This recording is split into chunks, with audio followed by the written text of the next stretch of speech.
마태복음 24장 1절부터 14절까지 말씀 함께 읽도록 하겠습니다. 예수께서 성전에서 나와서 가실 때 제자들이 성전 건물들을 가리켜 보이려고 나아오니 대답하여 이르시되 너희가 이 모든 것을 보지 못하느냐? 내가 진실로 너희에게 이르노니 돌 하나도 돌 위에 남지 않고 다 무너뜨려지리라. 예수께서 감람산 위에 앉으셨을 때 제자들이 조용히 와서 이르되 우리에게 이르소서 어느 때에 이런 일이 있겠사오며 또 주의 임하심과 세상 끝에는 무슨 징조가 있사오리이까? 예수께서 대답하여 이르시되 너희가 사람의 미혹을 받지 않도록 주의하라. 많은 사람이 내 이름으로 와서 이르되 나는 그리스도라 하여 많은 사람을 미혹하리라. 난리와 난리 소문을 듣겠으나 너희는 삼가 두려워하지 말라. 이런 일이 있어야 하되 아직 끝은 아니니라. 민족이 민족을 나라가 나라를 대적하여 일어나겠고 곳곳에 기근과 지진이 있으리니 이 모든 것은 재난의 시작이니라. 그때 사람들이 너희를 환난에 넘겨주겠으며 너희를 죽이리니 너희가 내 이름 때문에 모든 민족에게 미움을 받으리라. 그때 많은 사람이 실족하게 되어 서로 잡아 죽고 서로 미워하겠으며 거짓 선지자가 많이 일어나 많은 사람을 미혹하겠으며 불법이 성함으로 많은 사람의 사랑이 식어지리라. 그러나 끝까지 견디는 자는 구원을 얻으리라. 이 천국 복음이 모든 민족에게 증언되기 위하여 온 세상에 전파되리니 그제야 끝이 오리라. 아멘.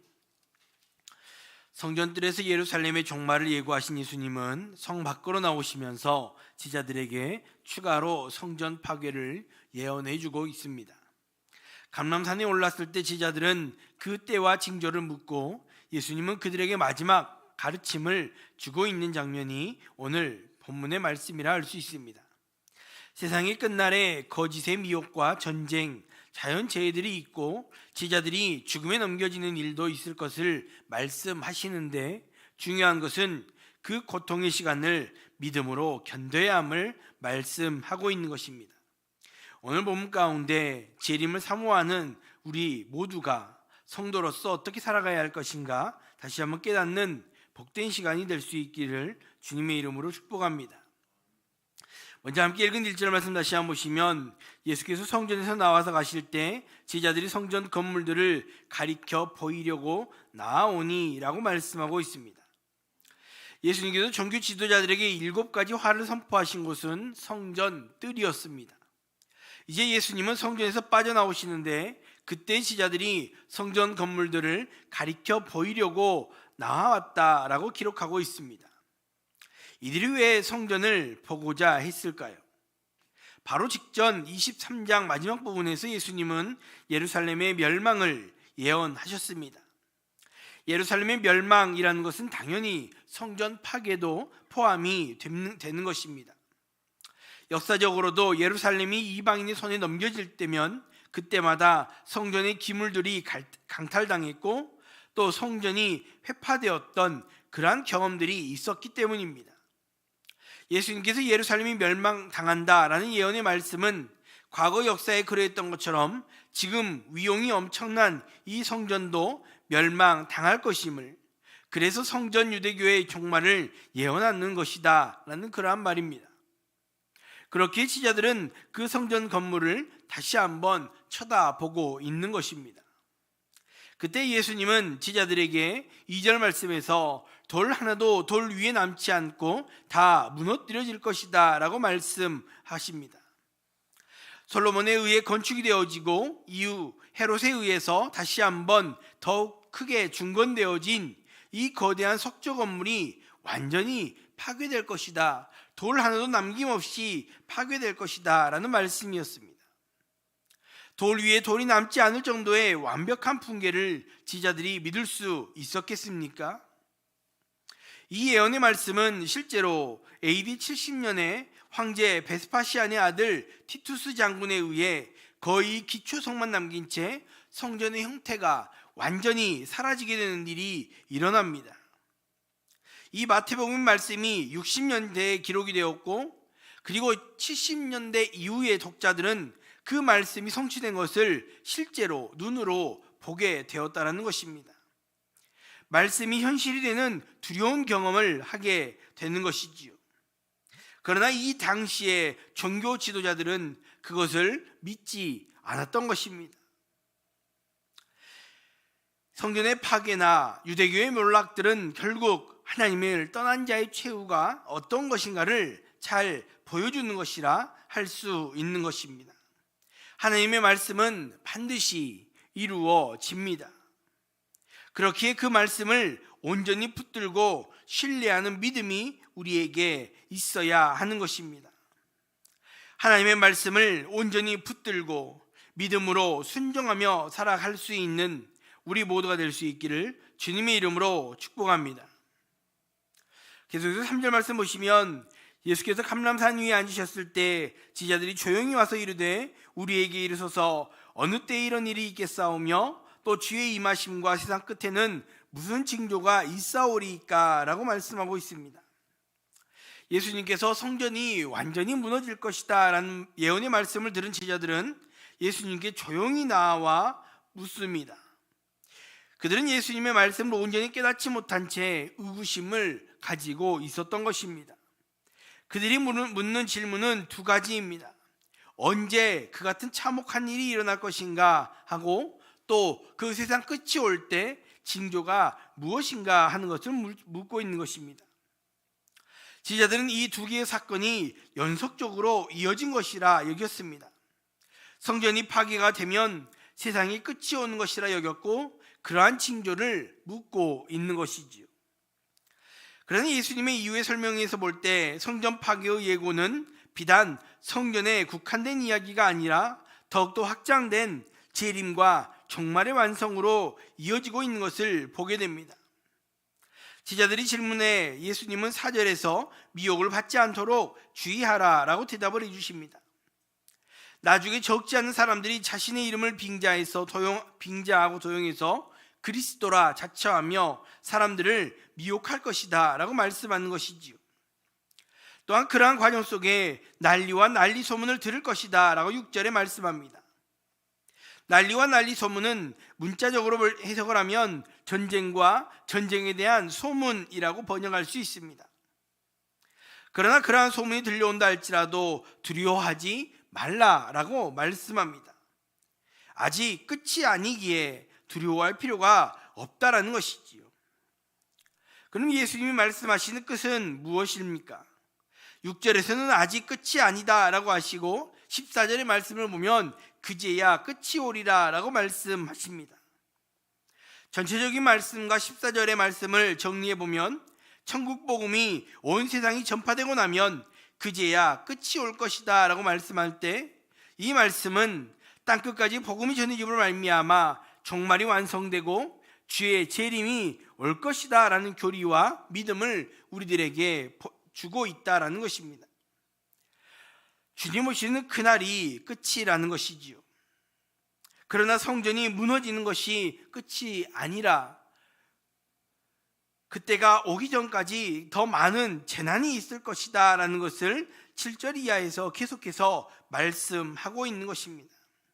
7절의 말씀처럼 민족이 민족을, 나라가 나라를 대적하여 일어나는 전쟁이 있을 것을 말씀합니다. 이는 6절에 나왔던 난리와 난리 소문, 여기에 해당하는 것이지요.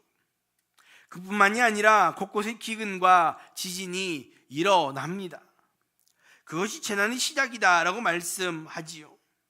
또한 세상의 마지막 때가 시작이 되면 사람들이 예수님의 이름을 따르는 자들을 환란에 넘겨주고 죽이며 미워하는 일이 벌어지게 됨을 말씀합니다. 그때에는 많은 사람들이 실족하고 서로 넘겨주며 미워한다라는 것이지요. 불법이 성함으로 많은 사람의 사랑이 식어지게 됨도 말씀합니다. 세상이 끝날이 가까워올수록 그러한 재앙들이 많아진다라는 것이지요. 특별히 여기에 나타나고 있는 미움이라는 단어는 말세에 나타나는 중요한 징조라 할 수 있습니다. 사랑이 식어진 그 자리에 미움이 가득하게 되는 것이고, 그 미움이 불법을 자행하게 만들고 미혹의 자리로 이끄는 원동력이 되기 때문입니다.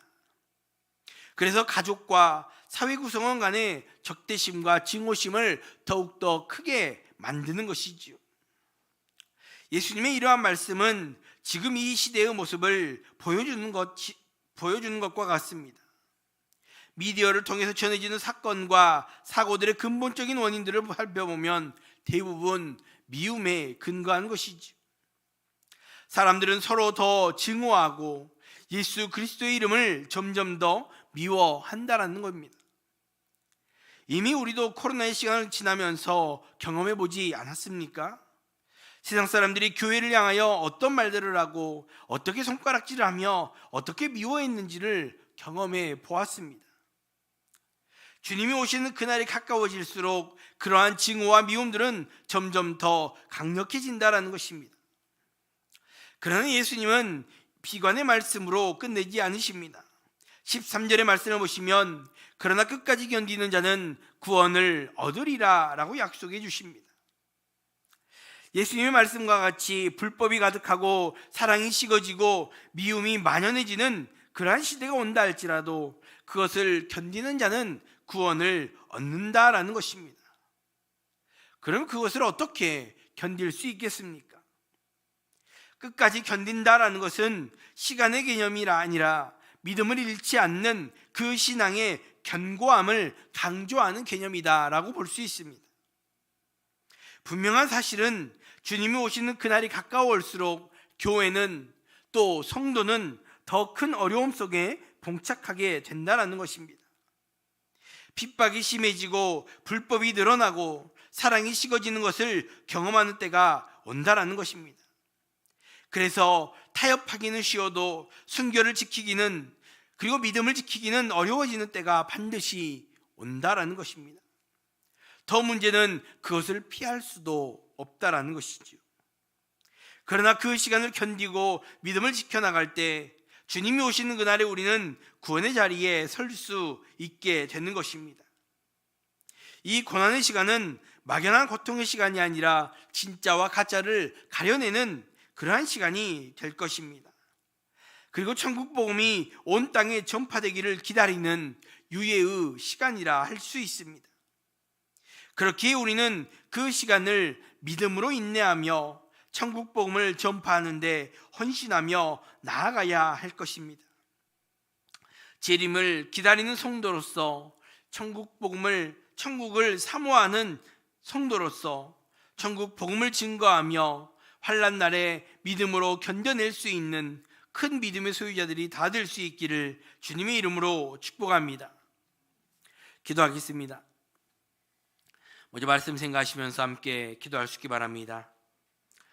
하나님의 말씀을 온전히 붙들고 믿음으로 순종하며 살아갈 수 있는 그러한 우리 모두 될 수 있게 달라고 함께 기도할 수 있길 바랍니다.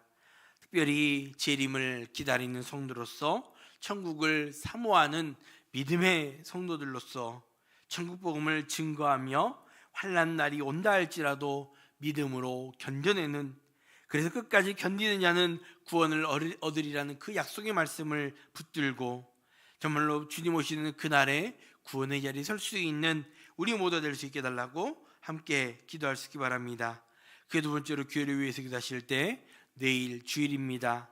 하나님께서 허락하신 복된 주일에 우리가 말씀을 사모하며 예배의 자리를 사모하며 주님 앞에 나아오는 복된 주일이 될 수 있게 달라고 기도할 수 있기 바라고, 또 말씀이 증거될 때 우리가 아멘으로 화답하며 그 말씀에 하나님 앞에 새 힘을 얻어 또 한 주간을 살아가는 복된 주일이 될 수 있게 달라고 기도할 수 있기 바랍니다. 특별히 말씀 증거하시는 다임 목사님의 영역의 강건함을 붙들어 주시고 생명의 말씀 능력 있게 선포하시는데 부족함이 없도록 은혜를 부어달라고 또 함께 기도할 수 있기 바랍니다. 말씀 생각하시면서 또 내일 주일 예배를 위해서 함께 기도하겠습니다.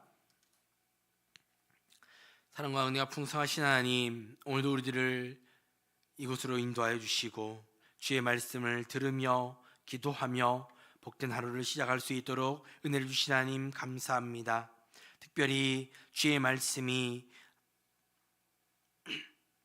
반드시 이루어짐을 말씀 가운데 깨닫게 하여 주시고 정말 하나님, 주님 오시는 그날까지 재림을 사모하는 성도로서 주의 말씀을 온전히 붙들고 믿음으로 순종하며 살아갈 수 있는 우리 모두가 될 수 있도록 우리의 삶을 인도하여 주시옵소서. 특별히 재림을 기다리는 성도로서, 천국을 사모하는 천국 백성으로서 우리가 이 땅을 살아갈 때 하나님, 정말로 분명한 환난과 하나님 고난의 시간이 있음을 아버지 알지만 그럼에도 불구하고 믿음으로 끝까지 견디며 인내함으로 말미암아 주님 오시는 그날에 아버지여 구원받는 자리에 설 수 있는 큰 믿음의 소유자들이 다 될 수 있도록 하나님 우리를 붙들어 주시옵소서. 그래서 하나님, 주님 오시는 그날까지 믿음으로 견디며 천국 복음을 증거하며 아버지 주의 백성다운 삶을 살아가기에 부족함이 없는 우리의 삶이 될 수 있도록 우리의 삶을, 우리의 발걸음을 아버지 인도하여 주시고 함께하여 주시옵소서. 사랑의 하나님, 또 내일 복된 주일을 허락하여 주신 하나님 감사합니다. 아버지, 주님의 날에 우리가 말씀을 사모하며 아버지 예배의 자리를 사모하며 주 앞에 나올 수 있는 우리 모든 성도들이 될 수 있도록 하나님 함께하여 주시옵소서. 그래서 주의 말씀이 들려질 때 아멘으로 화답하며 아버지 주님의 그 말씀을 마음판에 새기고 또 한 주간을 살아갈 수 있는 귀한 성도들이 다 될 수 있도록 하나님이여 함께해 주시고 축복하여 주시옵소서. 특별히 말씀 증하시는 타임 목사님을 붙들어 주시곤 합니다. 영육의 강건함을 허락하여 주시고 하나님, 정말 생명의 말씀을 능력 있게 선포하시는데 부족함이 없도록 하나님 은혜 위에 은혜를 부어주시고 함께하여 주시옵소서. 교회를 사랑하시는 하나님, 오늘도 주님 앞에 나와 기도하며 주님을 찾는 귀한 성도들이 있습니다. 아버지, 하나님의 은혜를 사모하며 주의 능력을 붙들고 간절히 기도하는 그 기도 가운데 하나님 기억하여 주시고 가장 좋은 곳으로 응답하여 주시고 채워주시는 그 하나님을 경험하고 찬양할 수 있는 귀한 성도들 될 수 있도록 함께하여 주시옵소서. 감사드리며 거룩하신 예수님의 이름으로 기도합니다. 아멘.